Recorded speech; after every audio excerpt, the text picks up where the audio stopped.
Good evening, Mr. Chair. Hey there, I've got you here as Billy Pierce, here on behalf of yourself, and you're against this bill. Is that correct? That's correct. Thank you, Mr. Chair. Please proceed. Thank you, members of the committee, for hearing me out. My name is Billy Pierce. I ran for Harris County Tax Assessor Collector in 2020, and I'm a secretary of the county affiliate.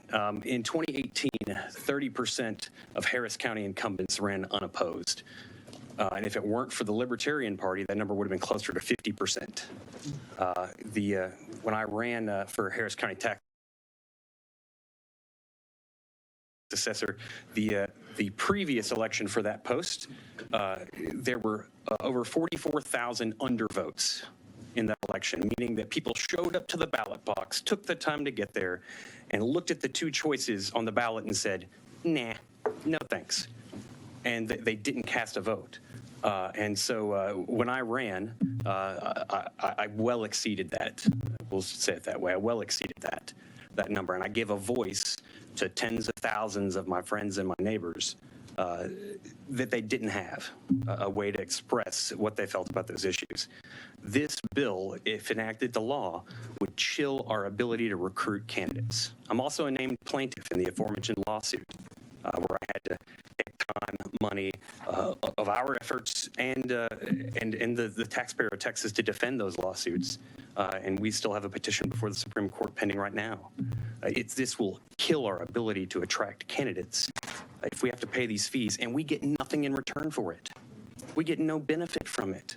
We're not asking the taxpayer for anything. We're not getting anything from the state in return. We're not a burden. This does nothing. This seems punitive. This seems vengeful. This seems like you're just trying to just send us home. This isn't right. Thank you. Members, any questions? The chair recognizes Representative Clardy. Thank you, Mr. Kane. Mr. Pierce, thank you for your testimony, for staying with us a little bit late tonight. And this is an issue that it does concern me for many of the reasons you've stated. But if we get even more fundamental than that, if we go back in this nation's history and we look at some of the third parties that have emerged throughout history at different times in the process, whether it's the Blue Moose Party or there's different parties that have championed an idea. We still don't have the Whigs. That's right. And so things do change. And to me, the ability to form third parties and effectively participate in the election process, at least the effort to have a role in government, gives voice to certain voices that have been either disenfranchised or forgotten or ignored. And now, don't misunderstand me. I'm a Republican. I'm not changing to the Libertarian Party, so don't get too excited. But I think the third parties do serve a role can serve a role and have historically for giving voice to particular issues that common people have and are concerned about, but they're being ignored by what has turned into our two major parties. And by having some credible ability to talk about those and having a forum to do that, and as you've said in your election, given an opportunity to have another space on the ballot for people to speak, it helps the major parties to stay in touch, it seems to me, with the people out there. And I think that's a good thing. I'm not in favor of a parliamentary form of government. I'm not in favor of multiple parties and doing all that. I think in many ways the two-party system works, but I know you've rolled your eyes. Okay, duly noted.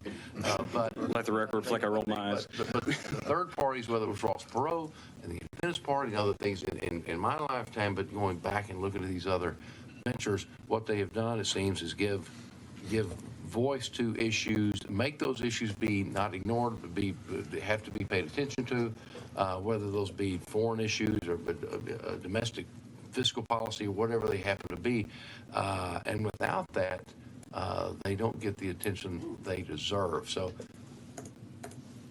I appreciate the I think the intent of the bill and what they're trying to do, but and again, because you are a convention party, not a primary party, and I do want to hear from the Secretary of State's office about whether there is any fiscal impact or economic burden on us to allow these other voices to be heard and participate in our process. So, I appreciate your Sorry to question. ramble, but I thank you for your testimony. I appreciate your question, and just to give you a quick answer on that, yes, I do believe that we do bring to light issues that might get swept under the rug or overlooked by the duopoly.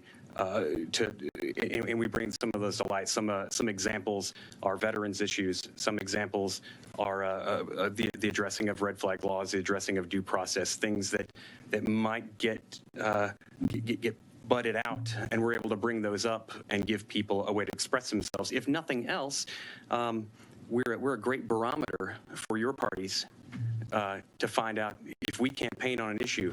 We get a lot of votes, we get a lot of donations. It might tell you something that your constituents might not tell you directly, and we might be able to provide you a little relation to your constituents that you might not be hearing. I hope you'll keep listening to us. Perhaps a little free polling, so Yeah, that's all. that's right. Thank And you. it costs you nothing. Yeah. Just don't make it cost us something. I like free. Thank you. Thanks so much. Thank you. Thank you. Members, any other questions? Thank you, sir. Thank you all.